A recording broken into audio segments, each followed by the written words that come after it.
Hello, my name is Trust Fund Hippie, and today we are going over the new Weezer. I know you can't read that, but this is my notes. Weezer album, White Album. Uh, I'm reviewing this the day before 4th of July, although when I upload this, it will be 4th of July. I'm doing this because I feel like this is a 4th of July album. Weezer, a defining band of 90s alternative rock, uh, propelled by the singles Buddy Holly, Say It Ain't So, songs like Surf Wax America and No One Else, and The World Has Turned and Left Me Here, and My Name is Jonas. Fantastic, immortal songs. Uh, then Pinkerton, which failed but is a masterpiece on its own. Green Album, Maladroit, decent albums. Make Believe, pretty good in my opinion. Red Album is very spotty. Ratitude is complete trash, and Hurley is complete eh. Uh, and then Everything Will Be Right in the End is up there with Blue and Pinkerton to me. So I had kind of high hopes for the White Album, but at the same time, I wanted to stay low because you don't know, you really don't. Uh, so I'm just gonna get into it. This album, from the interviews before the album came out, they said they wanted to capture a shiny 60s beach aesthetic, like Beach Boys, Surfing USA, that kind of aesthetic. And one of my pros is the production captures it. It captures that production so well, even in songs like Jacked Up or uh, Do You Want to Get High or LA Girls, where they're different than the tone of those kinds of songs, but it keeps the feel. And as a producer, I forgot who produced this album, but good job, dude. You ain't done goofed. Uh, the album is unique, but also nostalgic and loyal to that Weezer sound with the crunchy guitars and the big bass and the punchy drums. Uh, it has, it just has a feeling to it that can't replicate. You cannot replicate the Weezer feeling. Uh, some of my favorite tracks, California Kids, the opener. Fantastic opener. I'd say better than Ain't Got Nobody. About on par with My Name is Jonas, not as good as Tired of Sex. I mean, after they released Pinkerton, they should have just released Everything Will Be Right in the End, White Album, but we had to wait about almost 20 years. So, and then, oh god, I just remember they released an album 20 years after the Blue Album came out, and this album 20 years after Pinkerton came out. I forgot about that. Thank God for Girls, the first single released. Just a wacky song with Rivers singing about cannolis and Adam getting the rib ripped from his chest. It's a rocker. Good Thing or Girl We Got a Good Thing. Just shiny. It probably captures the Beach Boys aesthetic the most on the album. It's like Mr. Anthony Fantano of the Needle Drop pointed out.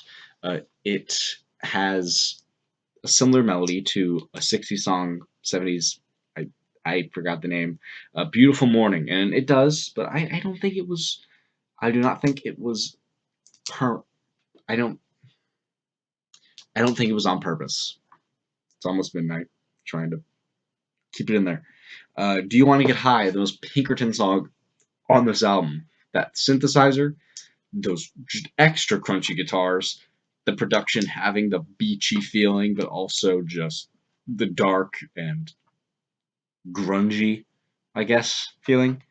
LA Girls, it's a you shouldn't use this word with rock music, but it's a banger.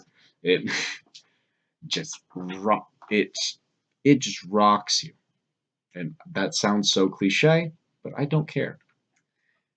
LA Girls, fantastic chorus. The bridge is the breakdown bridge. I'm not a songwriter. I am, but I'm not going to talk about that. It's just it's the good. I shouldn't have said that. Jacked Up, the most non-Weezer song to come out of Weezer since Can't Stop Partying, and also the acoustic version of Can't Stop Partying on Alone 3, the Pinkerton years, fantastic.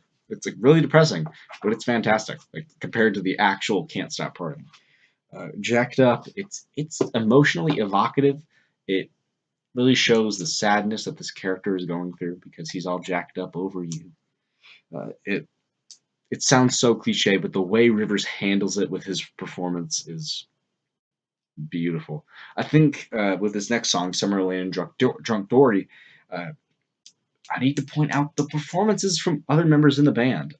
Brian Bell, just ripping it throughout this entire album. Scott Schreiner, slapping the bass with all his might. God bless you, dude. Uh, and then Patrick Wilson in the back with the drums. We hear you. Those punchy, just arena drums. Got seeing this band live. I've never been to a concert, but if I were to go to a concert, Weezer would be my number 2 choice. Number 1, they aren't together anymore, but I'm not going to get into that. Uh, my least favorite song is Wind in Our Sails. It has the beach feeling, but not the Weezer feeling. Jacked Up had the Weezer feeling. Girl, We Got a Good Thing had the Weezer feeling while also feeling like not a Weezer song. This one just feels like a pop song, and that might be okay to a lot of Weezer fans, but to me it isn't. The closer, Endless Bummer, uh, just kind of middle of the road for me. It's not a bad song. And Wind in Our Sails isn't a bad song, but Endless Bummer is just, it's a closer. It's written as a closer. Uh, and I know this album isn't supposed to be as dark as Pinkerton, so from an acoustic closer, I shouldn't expect something as harrowing as Butterfly. Butterfly isn't even like harrowing, it's just really sad. Uh, but Endless Bummer just doesn't hit that ending note. And but I expect the rest of this album to grow on me very much. By the way, a lot of pre-orders for the vinyl had the LP was split into blue, green, and red. Get it? Blue, green, red album into the white album. I just love that. Little touches. Little touches. They make the most. To wrap it all up, the white album is another highly successful summer jam. I think uh, the blue album is spring. White album is summer. Everything Will Be Right in the End is fall. And Pinkerton is winter. 4 seasons of Weezer. This album just hits all the right notes for what I wanted from a Weezer album in 2016, while also giving me something that I did not expect at all. I didn't do a score for Batman v Superman. I'm not going to do a score for this. I might make up a scoring system at some point. But I'll say that if you're a Weezer fan, I'm drawing a line because this is how I do things. I'm drawing a line. If you're a Weezer fan, you'll like it. If you're not a Weezer fan, you won't. If you were not a fan of their 2000s output, try it. If you weren't a fan of their 2000s output, I think that's what I said. If you were a fan, gonna need to work on that opinion, buddy. Just kidding, but I'd say try it. If you have never listened to a Weezer album, try this album. It's not an album where I'll say only hardcore fans get into this. This is highly accessible, while also providing some totally new material for Weezer fans and non-fans. It's a great album, one of the best albums of 2016, and maybe my favorite rock album of 2016 so far. Have not listened to that new Swans yet, but we'll see. Anyways, thanks for watching, and yeah, have a fantastic day. Happy 4th of July for the America buds out there. I live in America. It's nice. Yeah, can't wait to probably shoot off some fireworks and get a burn. See you later.